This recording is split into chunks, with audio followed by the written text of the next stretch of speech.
Rip City Mornings. But the first part of our back-to-back Montana Grizzly guest list is right now. He is the columnist for the Oregonian. Bill Oram back on the big show. Good to have you back on the show, Bill. Good morning. How are you? Thanks for having me, Justin. I'm good. We are taking over the world, the Grizz, so we're happy to be here. I've had a couple of trips to Montana in my life. I went there as a 15-year-old to play regional Babe Ruth baseball in Hamilton, Montana, and then another football trip when I was in high school. It is funny that Missoula has now turned into like the gritty, tough Montanans, and Bozeman, they are like the snooty California transplants. When like Missoula used to be like the snooty place, right? Well, Missoula has always been the more anti-establishment place, I guess I would say. Like a great place to drink tea and eat some granola, maybe. But it hasn't quite been as Park City-fied as Bozeman, but it is getting there. I mean, people are finding their way to all the great parts of Montana, which is a double-edged sword. But we still love getting back to Missoula and still finding those spots that haven't totally been polished over yet, but they're getting harder to find for sure. All right, let's talk about this Portland Trail Blazer team. We are roughly halfway through the season. There's been some highs, there's been some lows. All things kind of shaking out. They're sitting at 500, dealt with obviously some injuries. Just kind of big picture wise, going to like where your expectations were coming into the season, Bill, as to kind of where the Blazers are. How do you think this team is sitting right now where they're at halfway through the season? I think they're actually in pretty decent position. And you know, Justin, I've written several times that coming into the year and kind of throughout the year, I felt like this season was almost not irrelevant, but kind of a bonus in kind of their trajectory, because, you know, we've heard Joe Cronin say that this was going to be, this roster was not complete. They hadn't pushed in all their chips yet. There were still moves to be made to build the roster that they felt like could be a contending roster. And so, you know, whatever that deal is, you know, where you are packaging some of your young players, some of your contracts, and you're getting kind of that third, fourth frontline starter, you know, that's still something they're waiting on. And so that's not really dependent on wins and losses this year. That said, you look at the Western Conference and are they 21-22 right now? I know they're one game under 500. They're right there in the thick of things with teams that you expected to be contending in the West: Golden State, Phoenix. And the top of the West is, you know, New Orleans, Sacramento, Memphis, of course, we know is very good. But, you know, there still feels like there's a lot of volatility in the Western Conference. And I think they are well positioned to, you know, get healthy, kind of establish some stability, some consistency, and be in the mix come, you know, playoff time to be one of those top 6 seeds, avoid the play-in. Not going to be easy. I wouldn't be surprised at all if they ended up in the play-in, but you have to be content at least with where the Blazers are right now. Like you said, acknowledging the injuries, and you know, which have been pretty dramatic when you kind of go through the role players they've missed and for the amount of time they've missed. That certainly does affect a team's ability to build any kind of rhythm. Well, that was the next thing I was going to bring up, because I'm as guilty as anybody, Bill, because, you know, I'm a talk show host. We like the drama. We like maybe diving a little too deep into things. But was like the funk that they were in, was it simply just a matter of, other than Drew Eubanks, you had really nobody coming off the bench that you had planned coming off the bench for a while? Was it just simply kind of that, the grind of an NBA season, not a lot of depth, and just the starters are playing a lot of minutes? Because it seemed like there might have been some vibe problems. I'm a vibe analyst, by the way. There might have been some vibe problems. There might have been some people a little disgruntled. The body language was bad. Or was that just, you know, they're going through a tough stretch and they got to get healthy, and they looked very different against the Mavericks once they got a couple of guys back?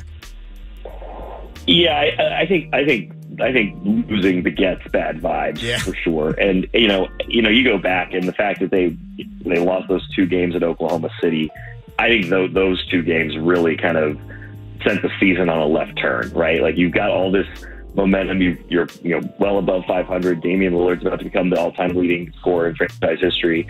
And you just have 2 really bad losses on the road at a place where you're not really supposed to lose, even though Oklahoma City, I think, is better than people realize and has more talent now than people realize, and it is becoming a tough route. But you wouldn't expect to lose, you know, either of those, let alone home. And I do think that sort of kind of got people's hackles up a bit about how this team was performing.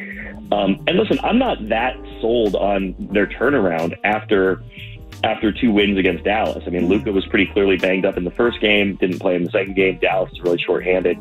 But I do give credit to the Blazers for, taking care of their business, right? I mean, you can only win the games that are in front of you, and you can only kind of, play the opponent you have. And they did the job both those nights. And over the last month, there just hadn't been that many occasions where you could say, they showed up and just did the job. And so I thought that was encouraging. I thought they played well. I think games like that are a good opportunity to shake off some of the rust, or, as you say, the bad vibes. So I do think the depth was an issue. I think, not having Gary Payton second consistently, not having Nasir Little, getting both those guys back, and not that either of them is necessarily going to pick up the scoring load off the bench, although Nasir did have a nice game against Dallas on Sunday.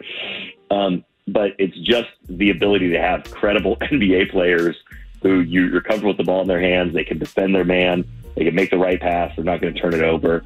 That really does make a huge difference, and it does take some of the load off those other guys like you're talking about. So I think just getting healthy and then eventually getting Justice Winslow back is going to really help the Blazers just sort of survive the rigors of the schedule, which I think it's starting to catch up to them.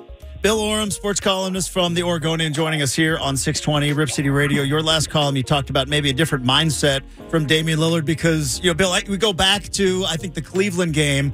Dame drops 50. They kind of fall apart in the fourth quarter. And me, like a lot of other people, are like, I've seen this movie before. I didn't like it the first time. And it's like you worry about, is this going to be a lot of Damian Lillard kind of going ballistic and a lot of his teammates standing around watching? And then you talked about how maybe a different mentality, a different mindset. Does Damian Lillard kind of, the way Joe Cronin has built this roster a little bit differently than we've seen of the past, 8-some years of Dame, does he kind of have to change his mindset a little bit and kind of adjust the way that he plays?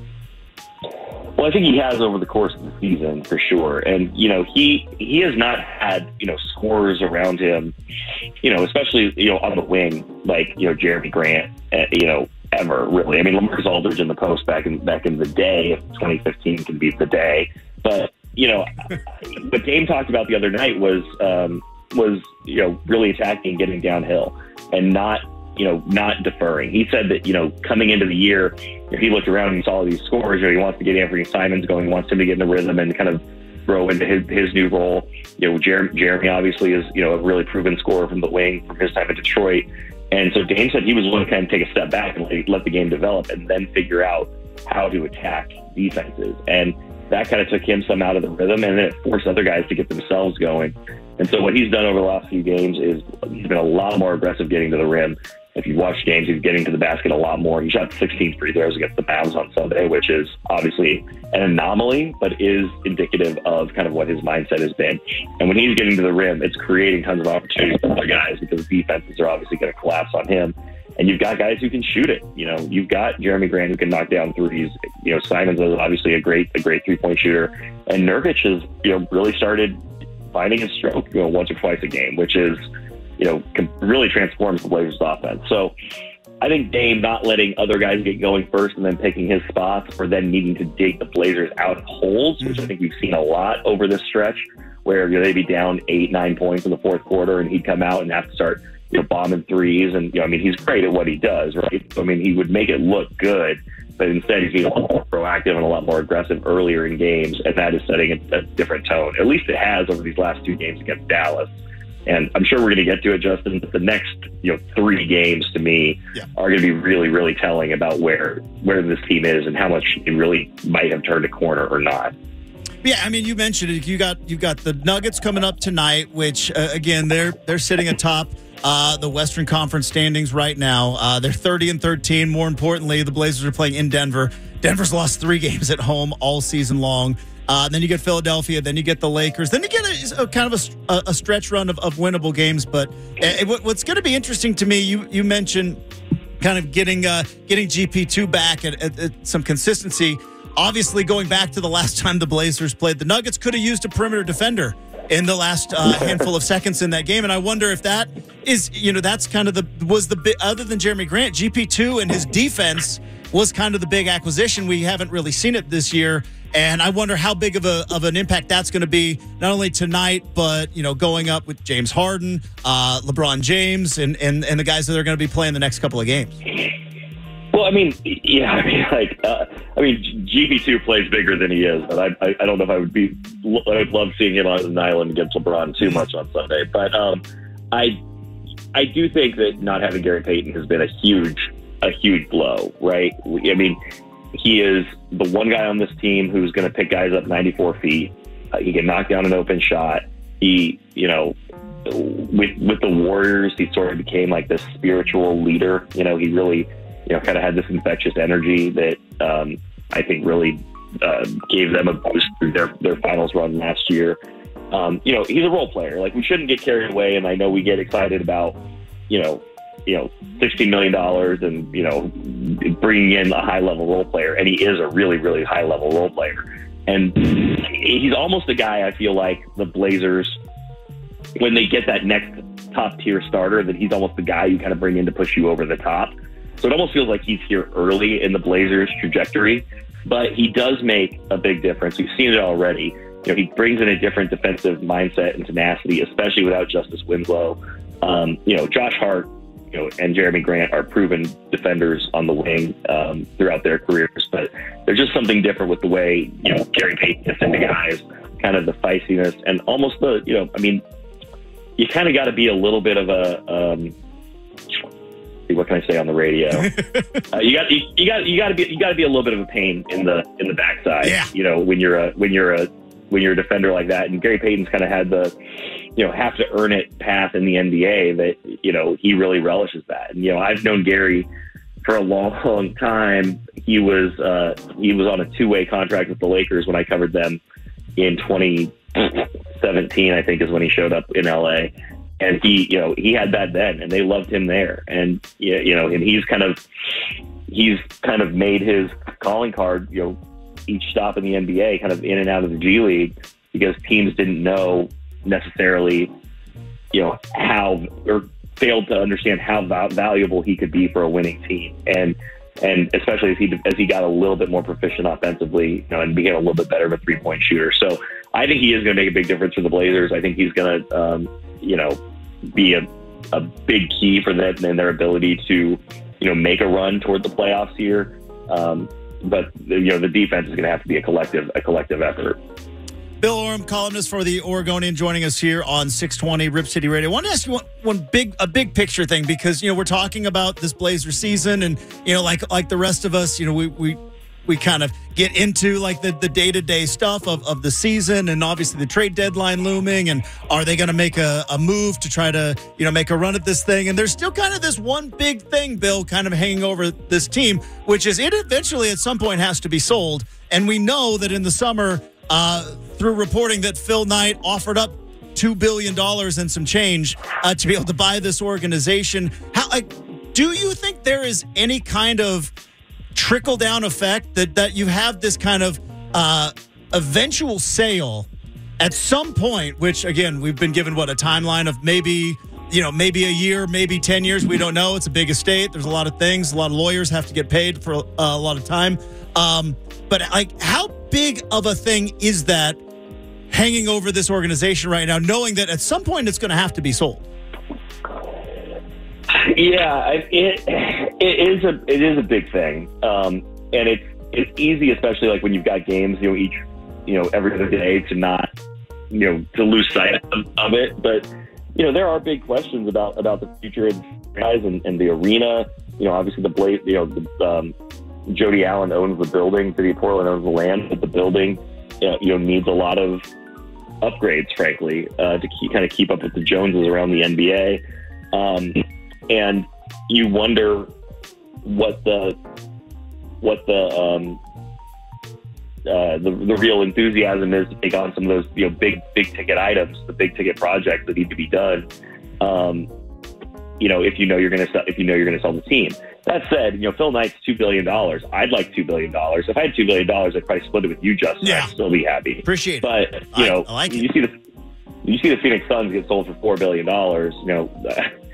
Phil Knight's a little bit off, unfortunately, when it comes to the Blazers valuation. Not to say that the Blazers would command what the Suns did in their deal, but it would be more than $2 billion. Especially with that valuation getting kind of set the market. So I think we're going to hear more about it. We're going to see different numbers come out about what it would take to get Jody Allen off the Blazers. But I've really gotten the sense that this is not something that is necessarily line item A at Molten Inc. I think that there is a willingness to kind of let this play out and see where these NBA team prices and values go, because they seem to only be going up. So why would you sell at $3 billion if in 2 years it's going to be $5 billion? So I think there's a willingness to kind of wait and see where these are going to. Well, one, I appreciate your generosity for splitting your $2 billion with us here on the show. And there's nothing we love more on this show than spending billionaires' money. We spent many an hour just spending Phil Knight's money of the potential upgrade that we could see around Moda Center. Maybe it goes back to being the Rose Garden if Phil Knight comes in with all of his money. He's got $48.7 billion. Again, Bill, I far be it from me to spend Phil Knight's money, but I've done a lot as an Oregon fan. I mean, let's kick it up to about $4 billion and let's get this team sold and let's just get down to business, shall we? Yeah, I mean, listen, I think that if Jody Allen's going to sell the team, which I think we all agree is going to happen at some point and needs to happen at some point, then who would be better than Phil Knight? As a steward of the franchise. Obviously, he's not going to be around forever, but in terms of kind of putting it in hands where you feel like it's going to be kind of handed down and be put in a essentially a cultural trust for the state of Oregon. It certainly makes a ton of sense. So if that's what happens, I think everybody would agree it would be a huge win. Bill Oram, sports columnist from the Oregonian. You can follow him on Twitter at Bill Oram. You can obviously read his stuff in the actual paper. You can still grab one of those as well. Also, as I mentioned, the first of our back-to-back Montana Grizzlies, Tyson Alger, our mutual friend coming on the show, Bill. Thoughts and prayers to Tyson. He's right in the middle of dry January. Don't know why he would decide to do that, but just thoughts and prayers to Tyson. I'm very curious to see how he's doing when we talk to him tomorrow. I've heard of dry January. I didn't know it was something people actually did. I thought it was a TikTok phase, but apparently actual people are really doing it. Like, it's crazy out there. I'm with you. I've heard tale. Haven't ever wanted to partake though. I did a dry Monday once. It's probably a solid move. Bill Oram from the Oregonian. Hey, thanks so much, Bill. Have a terrific rest of your week. We'll look forward to talking to you again soon. Thanks, Justin. Take care.